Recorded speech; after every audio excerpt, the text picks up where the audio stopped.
நாமக்கல்லில் பணியின் போது பாலியல் தொல்லை அளித்த தனியார் வங்கி மேலாளரை ஆட்களை ஏவி கொலை செய்ய முயன்ற வழக்கில் பெண் உதவி மேலாளர் உள்ளிட்ட 5 பேரை போலீசார் கைது செய்தனர். நாமக்கல் ரங்கர் சந்நிதியில் உள்ள தனியார் வங்கியில் மேலாளராக ஈரோட்டை சேர்ந்த கோபிநாத் பணியாற்றி வருகிறார்.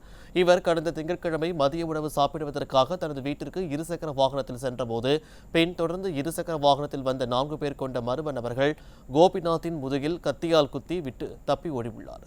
பலத்த காயத்துடன் மருத்துவமனையில் அனுமதிக்கப்பட்ட கோபிநாத்திற்கு தீவிர சிகிச்சை அளித்து வருகின்றனர். இச்சம்பவம் குறித்து வழக்கு பதிவு செய்த போலீசார் சிசிடிவி காட்சிகளை கைப்பற்றி கொலை முயற்சியில் ஈடுபட்ட கும்பலை கண்டுபிடித்தனர்.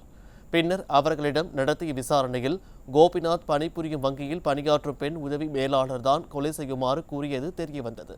பின் அந்த பெண்ணை கைது செய்து விசாரணை மேற்கொண்டதில் கோபிநாத் அவருக்கு அதிக வேலை மற்றும் பாலியல் தொல்லை கொடுத்ததாகவும் அதனால் அவரை ஆள் வைத்து கொல்ல முயன்றதையும் அந்த பெண் ஒப்புக்கொண்டுள்ளார். இதனையடுத்து அப்பெண் உள்ளிட்ட 5 பேரை போலீசார் கைது செய்து சிறையில் அடைத்தனர்.